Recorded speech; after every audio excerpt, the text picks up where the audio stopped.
Hai, aku Ika Francisca Mariasari dengan NIM 35202037.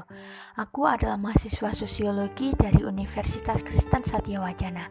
Pada video kali ini, mari kita menelisik kekerasan seksual di perguruan tinggi. Pertama-tama, apa sih kekerasan seksual itu?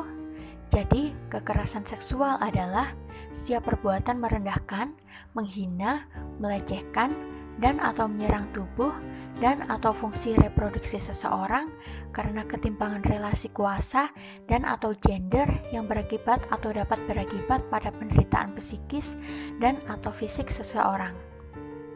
Berdasarkan jenisnya, kekerasan seksual dapat digolongkan menjadi kekerasan seksual yang dilakukan secara verbal, fisik, non-fisik, daring atau melalui teknologi informasi dan komunikasi.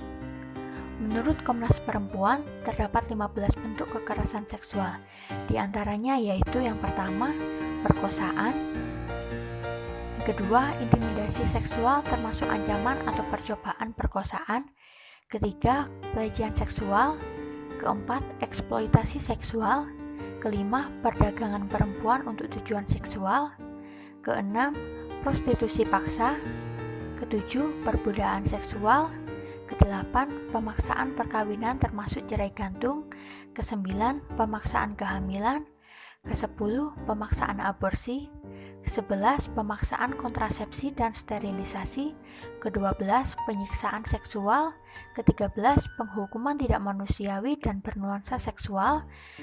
Keempat-belas, praktik tradisi bernuansa seksual yang membahayakan atau mendiskriminasi perempuan. Dan yang terakhir, kontrol seksual termasuk lewat aturan diskriminatif beralasan moralitas dan agama. Hampir setiap hari kekerasan seksual terjadi, bahkan untuk setiap tahunnya, kekerasan seksual di perguruan tinggi selalu mewarnai berita di berbagai media. Merujuk pada survei yang dilakukan Kemendikbud pada 2020, sebanyak 77% dosen di Indonesia mengatakan bahwa kekerasan seksual pernah terjadi di kampus. Namun, 63% diantaranya tidak melaporkan kejadian itu karena khawatir terhadap stigma negatif. Selain itu, berdasarkan laporan yang dirilis pada Oktober 2020, data Komisi Nasional Perempuan menunjukkan terdapat 27% aduan kekerasan seksual di lingkup perguruan tinggi. Lalu bagaimana sih apabila fenomena kekerasan seksual ini dianalisis menggunakan teori identitas Manuel Castells? Dalam triloginya yaitu The Power of Identity, menjelaskan bahwa keberadaan identitas akan terbentuk ketika adanya internalisasi. Konstruksi identitas sendiri dalam prosesnya sangat tergantung pada beberapa hal yang berasal dari beberapa konteks, seperti geografi, institusi, sejarah, dan agama.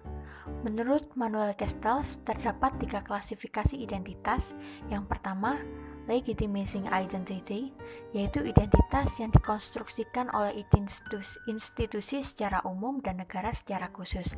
Yang kedua yaitu resistance identity, yaitu identitas dari kelompok yang merasa ditekan untuk mengkonstruksi identitasnya sesuai dengan sistem yang menyubordinatnya.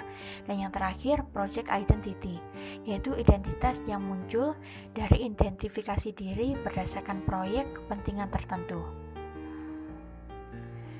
Jadi, identitas merupakan sesuatu yang dikonstruksi oleh masyarakat untuk memberi makna pada kehidupannya. Kehidupan siapa? Ya manusia. Dalam hal ini adalah laki-laki dan perempuan. Selain itu, budaya dan stereotip sebagian masyarakat masih menganggap perempuan tidak setara dengan laki-laki.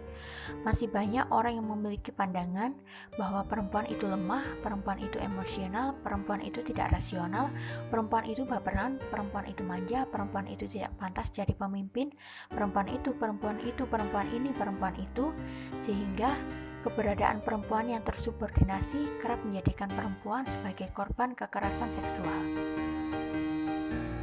Lalu, bagaimana upaya penanganan korban kekerasan seksual di perguruan tinggi? Sesuai Permendikbud nomor 30 tahun 2021, upaya yang dapat dilakukan yaitu dengan pendampingan berupa konseling, layanan kesehatan, bimbingan sosial dan rohani, advokasi, bantuan hukum, dan pendampingan disabilitas. Lalu upaya perlindungan berupa jaminan keberlanjutan pendidikan atau pekerjaan, penyediaan rumah aman, dan korban atau saksi bebas dari ancaman berkaitan dengan kesaksian yang diberikan. Lalu ada upaya pengenaan sanksi administratif berupa sanksi ringan, sedang, dan berat serta tidak mengesampingkan peraturan lain. Yang terakhir ada upaya pemulihan korban yang melibatkan psikolog, tenaga medis, pemuka agama, dan organisasi pendamping korban serta tidak mengurangi hak pembelajaran dan atau kepegawaian. Selain upaya penanganan, ada yang lebih penting agar kasus kekerasan seksual di perguruan tinggi tidak terjadi lagi, yaitu melalui upaya pencegahan. Beberapa hal yang dapat dilakukan diantaranya yaitu yang pertama, mahasiswa, dosen, pendidik, dan tenaga pendidikan harus berperan aktif dalam pencegahan kekerasan seksual. Yang kedua, pembentukan satuan tugas anti kekerasan seksual di lingkungan kampus. Dan yang ketiga, penguatan budaya komunitas mahasiswa, pendidik, dan tenaga kependidikan seperti pemberian edukasi, pencegahan, dan penanganan kekerasan seksual. Jadi, identitas laki-laki sebagai sosok yang berada di atas perempuan bisa secara mudah menjadikan perempuan sebagai objek dan mampu membuat perempuan memenuhi keinginan tersebut terbentuk karena laki-laki mendominasi perempuan. Identitas yang dikonstruksikan tersebut cenderung merugikan perempuan sehingga perempuan kerap menjadi korban kekerasan seksual. Tidak kenal tempat, bahkan kampus yang semestinya mengajarkan perilaku luhur dan terdidik malah menyimpan banyak kasus tidak baik. Dengan maraknya kasus kekerasan seksual di perguruan tinggi, mari kita saling menjaga, mencegah, dan menangani kekerasan seksual di lingkungan kampus supaya kampus kita sehat, aman, dan nyaman untuk beraktivitas. Sekian penjelasannya, dan terima kasih ya sudah mengikuti video ini sampai akhir. Aku Ika Francisca Meliasari. Dadah!